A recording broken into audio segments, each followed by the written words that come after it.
Well, Asek, ano po yung dapat asahan ng publiko sa posibleng price shock sa mga supply ngayon pong may oil price hike?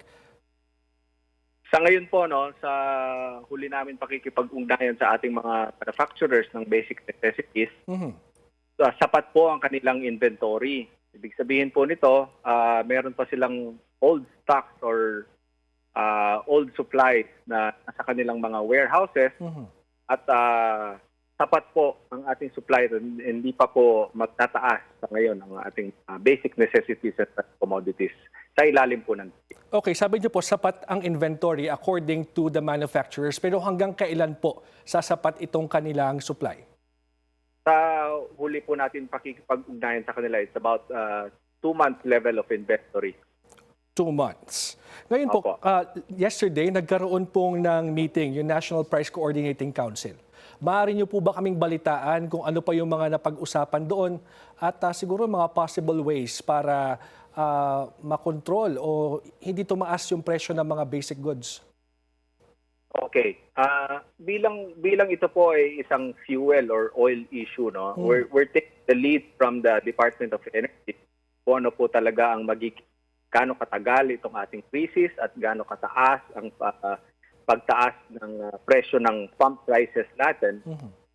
Maari po in that NPCC coordination meeting, maari po magrekomenda po ang Department of Energy ng state of emergency or ang ibang miyembro po ng National Price Coordinating Council ng other contingency measures na para magkaroon po tayo ng price freeze kung kinakailangan. Okay, kinakailangan pong mag-declare ng state of emergency para ma-trigger yung sinasabi niyo pong price freeze. Tama po?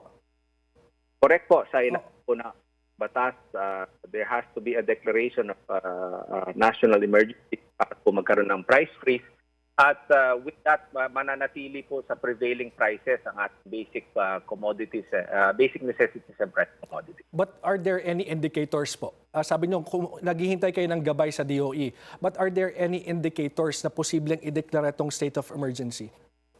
Sa ngayon po, sa pagmamonitor natin sa world market prices ng oil, of course, meron pong indications na maari hindi agad tumigil yung crisis, maari magtaas pa o lumampas pa ng $90 o $100 per barrel ang ating langis. Natural po maapektuhan ang ating mga manufacturers and sa kanilang logistic cost. So maari pong magkaroon ng recommendation ng ating presidente. Okay. Ngayon po, sa meeting kahapon, may mga manufacturers po ba na nagsabi na posibleng magtaas sila ng presyo? At ano pong mga produkto ito? Siguro kung matatapos o mauubos na yung kanilang supply na good for 2 months. Okay.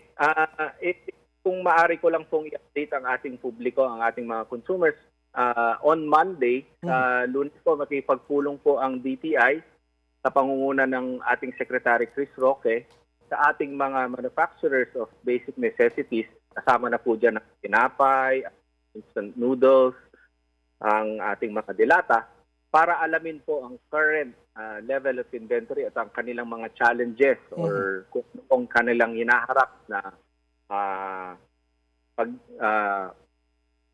challenges sa kanilang pag-produce or pag-manufacture ng ating mga basic necessities upang pong malaman natin kung ano ang kanilang sitwasyon at kung magre-request na sila formally for adjustment ng kanilang suggested retail prices. Meron po kayong stern warning doon sa mga nag-hoard at saka yung merong profiteering cases. May na-monitor na po ba kayo so far? Wala pa po. Ito po, paunang paalala, stern warning sa ating mga retailers or suppliers na nakahanda po at tuloy-tuloy po ang ating price monitoring. Kung sakaling may magsasamantala sa ating sitwasyon, sa ngayon po, stable po ang prices, wala pong nai-report na violations. Dahil nga po sufficiente ang kanilang inventory ng ating manufacturers, alam po namin na hindi dapat magtaas yan at binabantayan po natin yan. Ano po yung mga specific products na inyong binabantayan laban dun sa possible price manipulation o hoarding? Ano yung pinaka-volatile so far? Volatile sa po, wala naman. Again, we monitor about 172 establishments sa ating National Capital Region, and then we have price monitor sa ating 18 region. Wala pa pong nai-report na violation. Okay. Siyempre po, ang pinag-uusapan kasi dito ay yung problema sa supply chain po ngayon. Dahil nga mahal yung presyo ng produktong petrolyo, talagang malaki yung pinoproblema ng ating manufacturers, especially pag de-deliver ng goods. May nabasa po ako na pinag-uusapan or pinaplano rin yung pagtanggal ng toll fees doon sa mga delivery trucks, no? At doon sa mga ports naman, yung mga sinisingil ng gobyerno, tatanggalin na. Ano po ba yung update dito? Meron na ho bang inuusad itong mga ganitong plano? Okay, kung talaga pong magtagal ang ating krisis sa presyo ng langit, no? Isa po yan sa tinitignan ng ating ahensya ng mga gobyerno. Kasi po, ang immediate impact ng ating logistics, natural man po kung meron ka mang supply ng ating basic necessities, kailangan mong ilabas at i-deliver yan sa ating mga retailers. Ang nasa ayon po sa pag-aaral, nasa 8 to 30% na lumalabas ang logistics cost ng ating delivery ng ating basic necessities. So talaga po, maaring maapektuhan sa pagtaas yung presyo ng ating basic necessities. Pinag-aaralan po yan. However, meron po yan masusing pag-aaral kasi bababa po ang collection ng ating, let's say, toll charges or yung iba pong maapektuhan na expressways natin or sa mga port charges na maapektuhan po yan. Kaya pinag-aaralan po ng ating gobyerno. Kumbaga, binabalanse rin natin yung interest, of course, ng ating mga mamimili. At the same time, ay yung mga iba ring mga industriyang posibleng maapektuhan. But, Asek, maitanong na lang din po namin, paano po or paano nyo ina-assess ngayon? Yung nag-iikot po ba kayo sa mga groceries? Paano po ba yung paraan ng monitoring ng DTI para malaman at ma-ensure na yung mga presyo ay tama at naaayon sa SRP? Okay.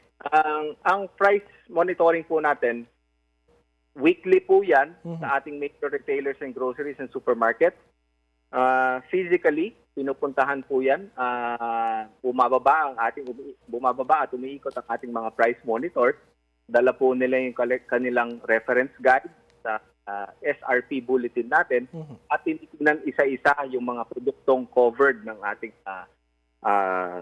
suggested retail price bulletin. Okay. Panghuli na lamang po, Asek, sa mga mamimili po, na siguro napansin nila na mayroong mga pagtaas sa presyo sa mga groceries, mga pamilihan, ano po ang dapat nilang gawin para maireklamo ito? Pinapaalala po natin sa ating mamimili, sa ating mga consumers, sapat po ang ating supply, hindi po dapat magkaroon ng abnormal price increases sa ngayon ang ating mga basic necessities. Kung ibig sabihin po, wag po tayo mag-panic buying para hindi po tayo makadagdag sa kaguluhan, hindi po tayo makagawa ng artificial shortage. At kung meron naman po, halimbawa merong nananamantala, maging mapanuri, maging mapagmatsyag sa ating mga presyo at maaari pong i-report or itawag ito sa DTI hotline 1384 or mag-email sa consumercare@dti.gov.ph sa mga posible pong violations at imbestigahan po yan ng DTI. Hotline 1384. Maraming salamat po sa inyong update, Assistant Secretary Gino Malyari mula sa DTI. Maraming salamat. Good evening.